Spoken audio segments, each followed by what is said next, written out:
Então, pessoa, hoje nós precisamos nos concentrar com total atenção num dos conceitos, tema mais importantes deste século, talvez um dos mais significativos dessa década e que rende uma discussão infinita em relação aos seus desdobramentos no cenário podre e desigual em que nós vivemos neste país e provavelmente pelo resto do planeta. Eu me refiro ao conceito de aporofobia, desenvolvido pela Adela Cortina em 2017, por volta de 2017, e que é uma boa justificativa para boa parte do que nós vivemos em termos de segregação social, de injustiças ou mesmo de boa parte do que nós chamamos de meritocracia. O conceito é pesadíssimo. Funciona como tese coringa para você usar em praticamente todos os textos que você escrever.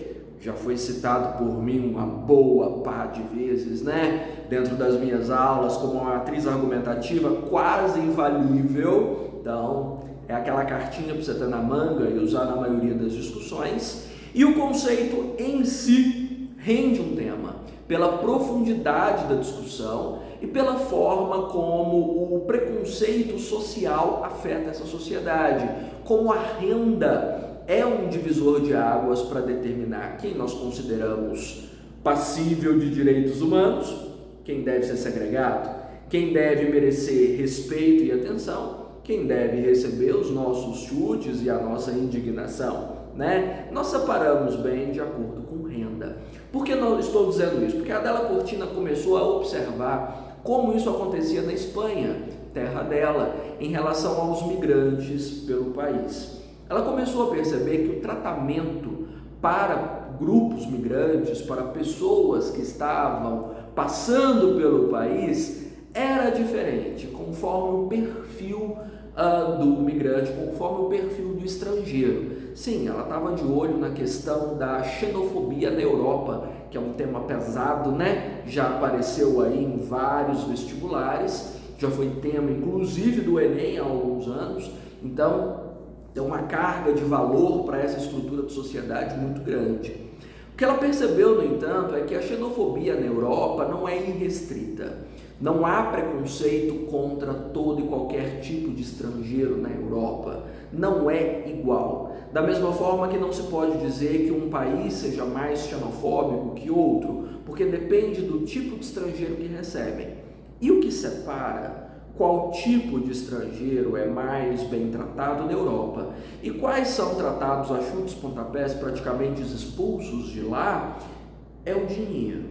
Sim, a Adela observou que a renda ou a fama ou o nível, digamos assim, de poder de compra é o que define qual estrangeiro é bem tratado por lá, qual estrangeiro é negligenciado ou expulso, Então, ela observa que na Espanha, estrangeiros que estão frequentando o país em função de turismo, em função de grandes eventos, ou como celebridades, sendo artistas, jogadores de futebol ou coisa parecida, são super bem tratados. A hospitalidade espanhola aflora, a europeia, a hospitalidade europeia aflora e todos são muitíssimo bem tratados. No entanto, se esse estrangeiro é um refugiado, de questões climáticas, de questões políticas, de conflitos internacionais ou de qualquer coisa parecida, esse estrangeiro é tratado como risco, como ameaça, como perigo, como digno de expulsão, como se ele fosse uma praga, um tipo de ratazana ou barata que invadiu a casa do europeu e precisa ser exterminado o quanto antes. Essa foi a observação que a Adela fez na realidade europeia. E o problema disso tudo é que isso é exatamente o que acontece aqui. Não só em relação a estrangeiros vivendo no país, passando pelo país, como em relação a qualquer tipo de pessoa com a qual nós convivamos. Quase todo nível de segregação social, de preconceito que nós produzimos aqui, está numa escala de valor, começando pela renda, começando pelo quanto as pessoas aparentam poder pagar. enquanto elas têm poder para compra, enquanto elas participam da movimentação econômica do país, antes de nós considerarmos a questão de caráter, de dignidade, de qualquer outra coisa. Assim como no nosso filtro dos preconceitos e das fobias sociais, você pode perceber que a questão da renda agrava todos os outros. Já percebeu? Preconceito de cor no Brasil, racismo, é agravado com pobreza, porque ser preto no Brasil é um problema. Agora, ser preto pobre é um problema ainda maior, gera uma carga ainda maior de preconceito. Ser preto e pobre no Brasil já significa ter carteirinha de prisioneiro ou de assaltante em potencial, de criminoso, de menor infrator ou de qualquer outra coisa parecida. Nós julgamos assim ou rotulamos as pessoas assim. Ser gay no Brasil já é um problema sério. Ser gay e pobre é um problema ainda maior, alvo de deboche, de crítica, de violência, de pontapés, de julgamentos em função de adicção a drogas ou a tráfico ou a prostituição, né? Ser mulher no Brasil é um problema em função da carga de preconceito violenta que existe contra mulheres no Brasil, né? De uma sociedade machista ainda e boa medida patriarcal. Mas ser mulher pobre no Brasil é um problema ainda maior, considerando que a pobreza agrava o nível de segregação, de violência doméstica, de abuso, né, de exploração da mão de obra, de empobrecimento, de pobreza menstrual, de abandono parental, enfim, uma lista que eu posso ficar aqui até amanhã estabelecendo. Ser pessoa com deficiência no Brasil é um problema, o nível de dificuldade é grande. Agora, ser PCD e pobre é um problema ainda maior, já que os direitos são ainda menores, as capacidades são mais reduzidas, enfim, você está entendendo onde eu quero chegar. Então, o que a Adela Cortina descobriu de forma simples e por isso mesmo genial, é que boa parte de todos os preconceitos vividos nessa sociedade não estão necessariamente num fator fenotípico ou genotípico ou comportamental, mas no quanto de dinheiro você tem no bolso. É a renda ou poder de compra que estabelece boa parte do julgamento que você tem em sociedade. Entende a ideia, o princípio? Então, basicamente, a noção da Adela é essa, do preconceito pesado que nós desenvolvemos contra pobres, contra qualquer pessoa que tenha um nível de renda inferior ao que nós consideramos satisfatório, né? Vamos definir isso aqui em relação à contextualização e a teses, né, dentro da realidade brasileira, que é o que a gente tem que escrever. Eu creio que para você contextualizar uma redação sobre a pornofobia, uma das maiores bases para você sustentar a sua discussão, ou para você começar primeira coisa que eu tenho que começar a saber escrever, né? A pornofobia, uma das primeiras matrizes para você contextualizar e problematizar a pornofobia na sua redação, é dizer que a pornofobia nada mais, nada menos do que a negação à cidadania. Ou seja, nós consideramos que a cidadania como princípio democrático não é para todos, né? É para poucos. Mesmo nós considerando democraticamente, constitucionalmente, que todos devem ter acesso à educação, saúde, segurança, moradia, trabalho, dignidade, liberdade, não. Isso é reservado com mais ênfase para quem traz aqui um poder de compra satisfatório dentro dessa sociedade. Essas pessoas têm mais voz, têm mais direitos, mais representatividade. Ou seja, nós vivemos aquilo que eu já tenho citado há alguns anos como o paradoxo da democracia excludente, porque o conceito de democracia é o de incluir a todos, independente do seu nascimento, da sua condição econômica, social, cor, credo, orientação sexual, gênero ou qualquer outra coisa. Mas não, nós vivemos uma grande contradição de uma democracia que não é inclusiva, que é excludente. E pouco a pouco nós estamos negando cidadania a um grupo expressivo da população nesse caso, aos mais pobres, aos que ganham menos ou que têm menos poder de compra dentro dessa estrutura de sociedade.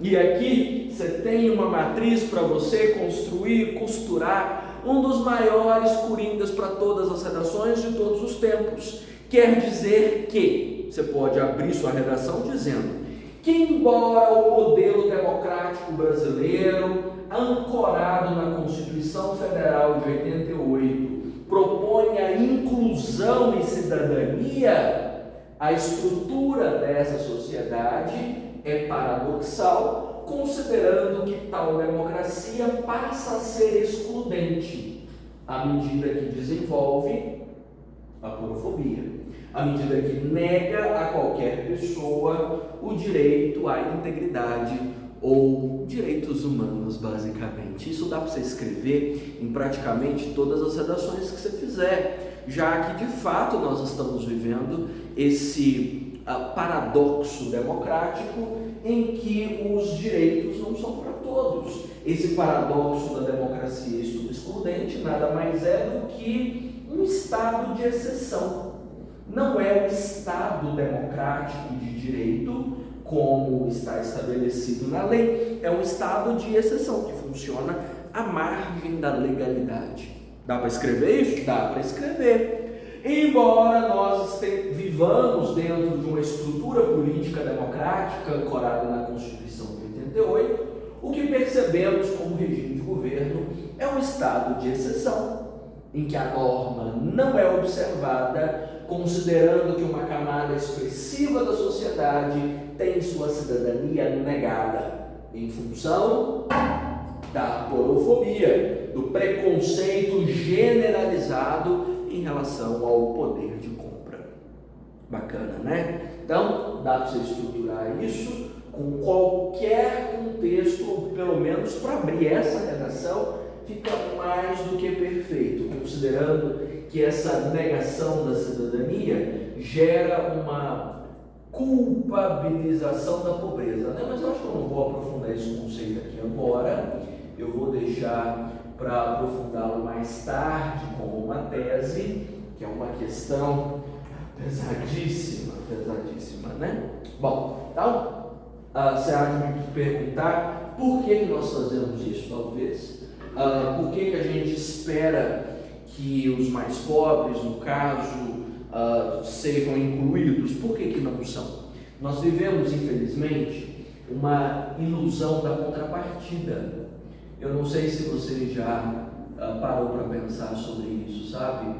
A matriz da porofobia é essa aqui, na verdade, porque intuitivamente nós acreditamos que é digno de direito quem pode exercer um dever. É digno de receber investimento aquele que pode comprar.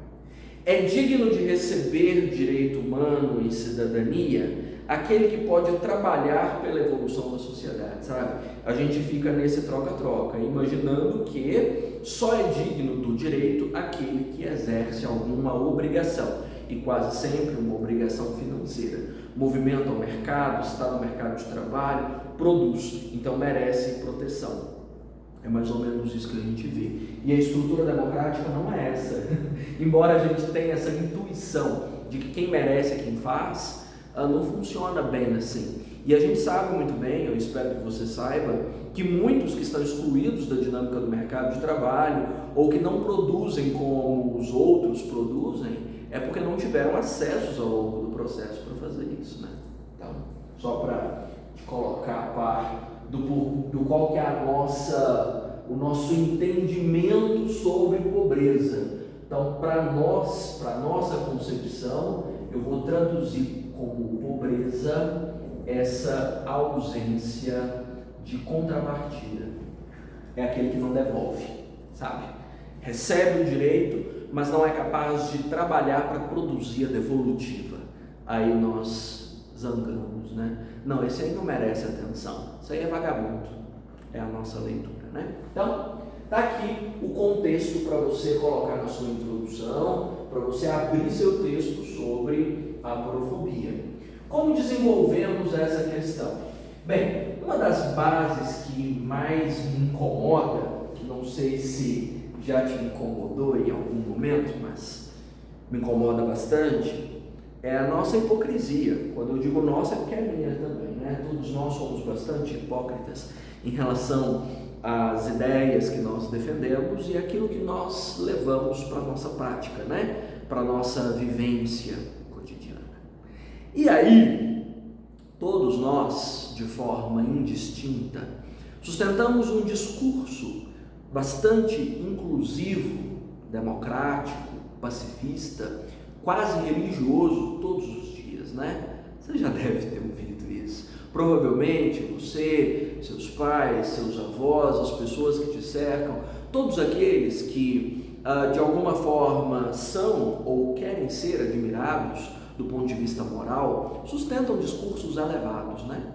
Porque é preciso fazer o bem sem olhar a quem, porque nós vivemos uma grande comunhão, porque todo mundo, no fim das contas, é igual, porque quando morrermos, vamos todos para debaixo da terra da mesma forma, porque nós vivemos uma liberdade muito grande, todo mundo tem direito de fazer o que quer, como quiser, essa sociedade é livre, né?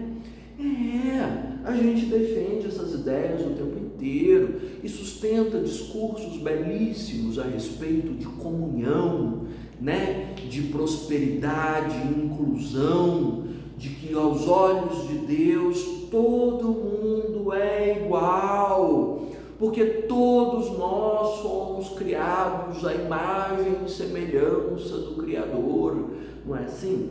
Ideias lindas, plausíveis, bastante admiráveis, de uma elevação moral muito grande sobre a importância de aceitar as pessoas como elas são, sobre o entendimento de que cada um vive a sua realidade como consegue, e nós que temos mais acessos ou tivemos mais instrução, precisamos ser mais solidários com quem teve menos, porque a vida é assim, né?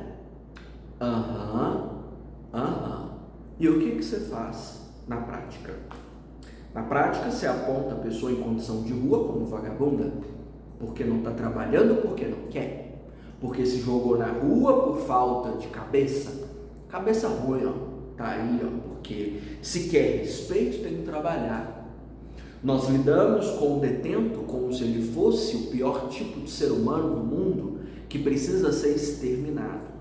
Nós lidamos com pessoas com deficiência como se elas fossem um misto de vergonha e alienígena, para os quais a maioria mal consegue olhar, que dirá produzir ajuda. Em relação aos nossos idosos, a maioria não tem a mínima paciência, relega a completa exclusão e solidão, sequer pensa em oferecer vagas no mercado de trabalho. Os casos de violência embaixo do nosso nariz constantemente são ignorados, sumariamente ignorados por todos nós, como se nós fôssemos completamente cegos e não fazemos a mínima para mudar nada. O que ficou do seu discurso tão elevado que você tem a ousadia de repetir para os filhos, para os pais ou para as pessoas que você quer inspirar e dar uma de guru moral elevado? Onde é que foi parar o debate religioso que sustenta sua igreja e te coloca mais próximo do Criador? Onde é que foi parar a parafernália que nós construímos para defender que nós somos seres iguais e elevados e nobres? Simplesmente no lixo, né? Porque a nossa prática é egoísta, individualista e, claro, sem dúvida, estamentada, porque nós acreditamos sim que nós estamos numa escala maior da vida, o nosso pedestal é mais alto e lá embaixo está a ralé que pensa menos, que vale menos, que conquista menos, que é menos capaz, porque nós intimamente acreditamos na nossa superioridade, né, intelectual, moral, de classe, de nascimento, seja lá do que for, e coloca o resto sob a sola do sapato. Todos nós, racistas, misóginos, preconceituosos, homofóbicos, aporofóbicos, até a raiz do último fio de cabelo. Não assumimos, porém somos, né? Quando nós não assumimos ou não entendemos que a nossa prática é mesquinha, embora o nosso debate seja elevado, nós dificultamos bem mais as transformações sociais. Você entende o que eu quero dizer? Hipocrisia gera resignação. Esse é o maior problema. Vamos organizar essa ideia? Então, uma das principais matrizes, né, que mantém a aporofobia ainda como matriz dessa sociedade, para você trazer como tese, né, vamos dizer, eu não queria usar a palavra hipocrisia, como eu posso traduzir isso, hein? Eu posso dizer sobre a incoerência, né? Vou dizer da incoerência na rotina, coerência na rotina dos princípios morais, né? De como nós colocamos os nossos princípios de moralidade dentro da nossa vida e de como é incoerente aquilo que a gente defende em relação àquilo que a gente vive. Aqui nós temos algumas matrizes de repertório interessantes para usar. Essa coisa toda que eu te contei sobre nós defendermos ideias muito elevadas e vivermos um cotidiano mesquinho e egoísta não é uma defesa minha, não sou eu que estou dando bronca. Há muitos séculos Kant já tinha falado sobre isso num conceito denominado debilidade moral. E o conceito de debilidade moral é super simples. Nós tendemos a construir discursos de elevação moral e a desenvolvermos uma vida egoísta. Só isso. Tá vendo? Então, mesmo que a Constituição traga defesas belíssimas, mesmo que a nossa Declaração dos Direitos do Homem e do Cidadão seja belíssima em termos de elevação espiritual, mesmo que a gente tenha o disparate de construir dentro das nossas matrizes religiosas princípios de igualdade, de solidariedade, de união, a nossa vivência ainda segue a nossa intuição egoísta de nos colocarmos acima dos outros e a de considerar que nenhuma outra pessoa que viva como nós tenha valor, né? Pesado isso, não é? Porque cutuca uma das maiores feridas que essa sociedade tem. Afinal de contas, a nossa hipocrisia talvez seja a maior vergonha. Eu acho que a vergonha maior não é ser preconceituoso, é fingir que não é fingir que não pensa. E quando você finge que não pensa, você não consegue resolver, você não consegue se livrar do preconceito ou desse ranço de egoísmo, de mesquinhez que nós sustentamos como comportamento cotidianamente, né? Então, das duas uma. Ou você coloca o seu discurso em compatibilidade com o seu comportamento, para você não ser um hipócrita do caramba, ou você simplesmente muda o seu comportamento e se torna uma pessoa realmente digna. Não essa mesquinhez toda de ignorar as pessoas em função de quanto ganham, em função da aparência que têm, do lugar onde moram, né? Julgando aquilo que você não vive, julgando uma realidade que você não teve que superar, julgando um cenário de condições e de recursos que você nem sonhou em experimentar um dia. Coerência faz bem, né? Então, essa ideia da debilidade moral é uma excelente matriz de repertório para cá, né? Para essa incoerência na rotina dos princípios morais.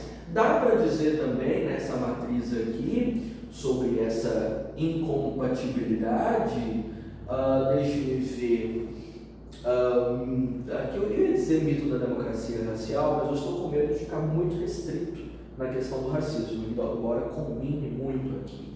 Eu vou deixar aqui uma pequena matriz de Dona Hannah Arendt, caso você não queira usar Immanuel Kant, sobre a desumanização das minorias. Embora o nosso discurso seja elevado quanto às questões morais, aqueles que não vivem conforme aquilo que nós defendemos como correto são considerados menos humanos, né? São considerados menos gente, portanto, menos dignos do nosso respeito, da nossa credibilidade. Qual é o impacto direto desse processo? Né? O aprofundamento do problema em função de quê? Da invisibilidade.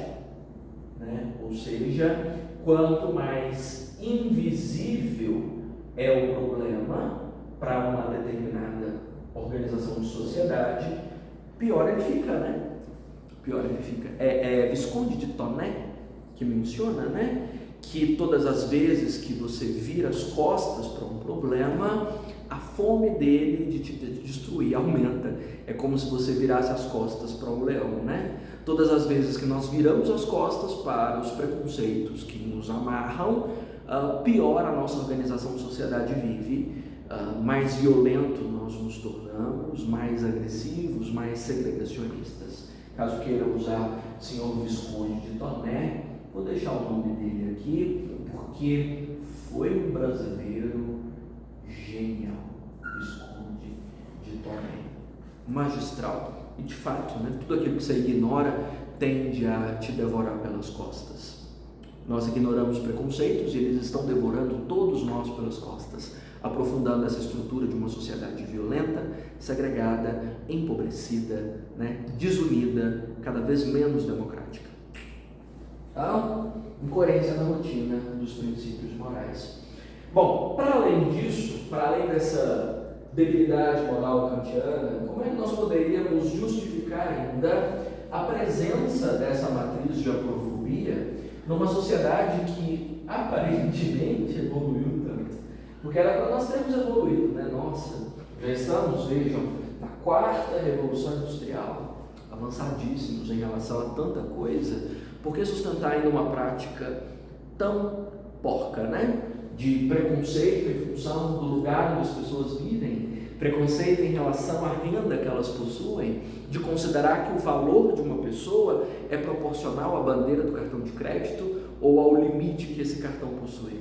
Né? O limite do nosso respeito é o limite da conta bancária? Por que isso?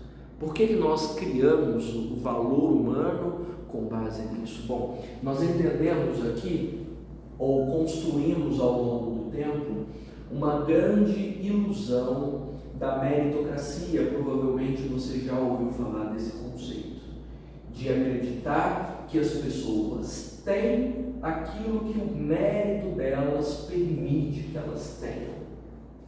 Você já deve ter ouvido, né? Aí eu pergunto para você se você concorda com isso.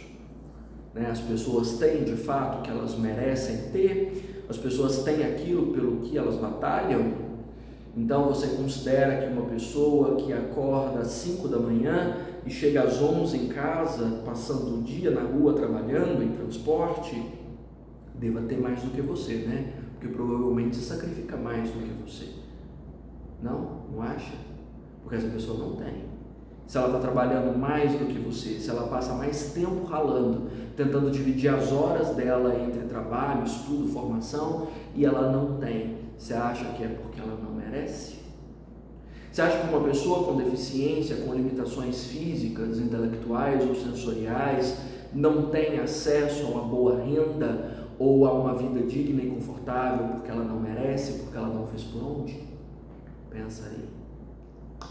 Aí você vê os buracos, né? Você vê os buracos do mérito. A gente só pode falar de meritocracia de fato quando nós estamos comparando pessoas de mesma classe com acesso aos mesmos direitos, à mesma renda e às mesmas condições. Se essas pessoas saem exatamente do mesmo lugar, buscando uma mesma meta, aí você pode julgar quem chega primeiro e quem chega depois, se elas têm acesso às mesmas condições. E mesmo assim, vai haver fatores que tornam essa disputa injusta. Se nós considerarmos a formação psicológica, o meio social do qual ela saiu, os traumas a que ela foi exposta, enfim, as condições intelectuais a que ela está submetida. Agora, você vir me dizer do mérito de uma pessoa que nunca teve nenhuma refeição completa por dia, de ela não ter chegado a uma boa condição financeira porque ela não quis? Se ela mal consegue ter uma refeição completa, se ela mal tem um lugar para viver que tenha cara de lar, você vai me dizer que ela não quis? Realmente, né? É muita coragem para falar isso, muita coragem, porque francamente, né? Não dá. De toda forma, nós sustentamos essa ilusão, e nessa ilusão, infelizmente, nós criamos um nível de proporcionalidade entre renda e força, ou seja, os mais fortes são aqueles que ganham mais. Claro, as pessoas fortes são as bem-sucedidas, né? E essa força vem ainda associada nessa nossa equação com, vamos dizer, reconhecimento, né? Bastante reconhecimento, né? Em forma de fama, de aplausos, né? De toda forma possível de celebração. E obviamente, se a renda é proporcional à força e ao reconhecimento, todos aqueles que não têm acesso à renda são, portanto, considerados fracos. E nós não queremos, né? Fracos. Nós eliminamos os fracos. Então, eu posso trazer aqui duas analogias curiosas para essa relação que a gente faz de força e de exclusão. São duas analogias, né? Duas comparações. A primeira comparação interessante era em como as civilizações antigas se organizavam em relação à força. Quando me refiro a civilizações antigas, eu estou me referindo principalmente à civilização grega. Entre a civilização grega, eu creio que os espartanos sejam o exemplo mais claro. Aqui é o meu repúdio máximo a essa situação, porque eu não consigo falar disso sem me sentir enojado. Veja, nós evoluímos uma tonelada de matrizes sociais, econômicas, tecnológicas, industriais, criamos um planeta numa dimensão de evolução nunca antes sonhada pela espécie humana. Visitamos outros planetas, temos conhecimento de outras galáxias, desenvolvemos inteligência artificial. E nós estamos nos comportando como espartanos, antes da organização de uma civilização como nós conhecemos hoje. Você tem um entendimento do quão absurdo isso é, porque nós ainda estamos colocando os fortes como os guerreiros celebrados, enlourados, né, no topo, e pegando a escória considerada fraca e jogando no fosso, jogando no abismo, que é o comportamento de fato que se tinha nas civilizações clássicas, nas civilizações antigas. Inclusive, na obra A República de Platão, isso vem muito claro. A República, na verdade, essa obra de Platão, é a descrição de como os gregos acreditavam que deveria ser uma sociedade perfeita. E era para pegar os mais fracos, mais débeis e jogar no buraco. Exclui, joga fora, é lixo. Celebre os intelectuais, celebre os fortes. Para nós hoje é celebre os ricos. O resto não serve de nada, é lixo. Você está entendendo? Caminhamos na Lua, mas a gente não conseguiu sair de Esparta no século XXI. Até agora. Estamos no mesmo princípio. Uma coisa, tá? Se renda é força e reconhecimento, o resto, pobre é fraqueza e exclusão, né? Vou colocar aqui, pobre, né? Significa fraqueza e exclusão, né? Se você não quiser usar civilizações antigas, Veja, a meleca pode ficar mais profunda, mais fedida. Nós estamos aqui com uma dimensão quase darwinista. Charles Darwin. Nós estamos numa perspectiva de seleção natural. Veja, os que conseguem vingar, sei lá, TikTokers, celebridades, artistas, grandes empresários, a gente aplaude, a gente celebra, a gente segue nas redes, nós fazemos mutirões para aprender a ser como eles, nós pagamos cursos para aprender a ser rico, porque isso importa, né? Afinal, é reconhecimento. E o resto a gente deixa definhar, entregues à própria sorte, para que desapareçam, porque nós precisamos seguir o comportamento dos melhores. Se você não quiser trabalhar com analogia, o conceito mais próximo disso aqui é o conceito de necropolítica do Akibembe, ou seja, de uma estrutura de sociedade que escolhe quem vive e quem morre, de uma estrutura de governo que define quem merece atenção, quase sempre quem tem grana, que é forte e merece reconhecimento, inclusive político, e o resto morre. Pega esse contexto da pandemia para você ver se não foi assim. Pega o contexto das pessoas com deficiência. Você sabia que as pessoas com deficiência perfazem a minoria mais pobre do planeta? Sim, são os mais pobres, por isso os mais relegados. Veja se nós não estamos repetindo Esparta. Está vendo? Mesma coisa. Assim como a população preta, que no Brasil é a população mais pobre. Você entende que o racismo no Brasil tem uma boa medida, uma dose expressiva de preconceito de renda? O problema não é só ser preto, o problema é ser preto pobre, é o que eu estava dizendo no início dessa aula. É o maior drama vivido nessa estrutura de sociedade, é que nós pautamos a nossa seleção social pela renda.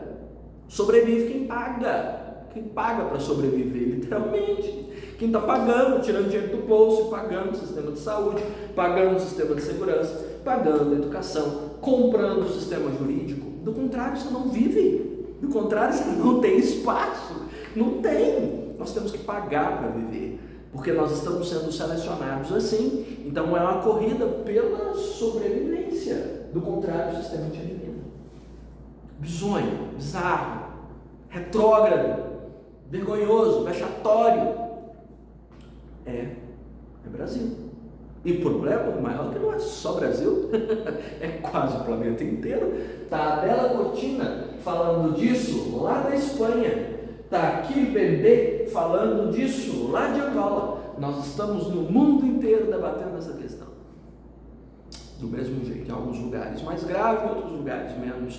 Mas todos nós, segregados, né, colocados em seleção natural. Corre, senão o bicho pega e você fica para trás. Né? Você fica para trás. Então, pesadíssimo. Eu considero que essas duas são as mais pesadas. Eu ainda tinha a intenção de puxar aqui uma matriz sobre a financiarização da economia como base da crise democrática, mas não, acho que eu já gritei o suficiente. Já briguei bastante, né? Então, se eu estou falando de um tema cuja matriz é a nossa profunda e magnânima estupidez em relação à forma como nós lidamos com pessoas, é fundamental que nós tragamos isso à tona, exponha, desbanalize, porque esse cenário foi banalizado, estamos dentro da banalidade da aporofobia, da banalidade do mal da aporofobia, né? Já que isso foi incorporado à nossa cultura, e nós nos acostumamos com isso, e produzir um trabalho massivo, constante dentro dessa estrutura de sociedade para quebrar isso. Nós temos o Ministério da Cidadania, não é à toa. Nós temos representatividades dos movimentos sociais todos, não é à toa. Isso precisa ser debatido com as pessoas. Campanhas e mais campanhas, debates públicos, colocar celebridades para falar sobre o assunto, trazer para as redes sociais, colocar influencer para debater, porque é grave, porque tem mantido preconceito contra muitos, porque tem deixado muitos morrendo à míngua, porque tem sido a base de quase todas as fobias. porque é a matriz do nosso deboche, da nossa crítica constante.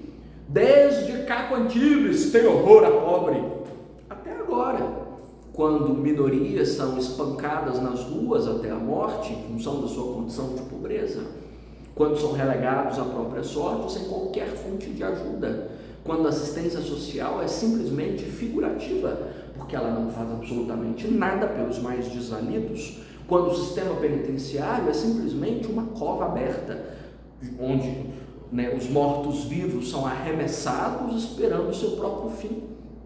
Então, lidar com a dignidade dos mais pobres é evoluir de uma sociedade que não merece ficar à sombra de Esparta, que não merece ser relegada a bichos numa seleção natural darwinista.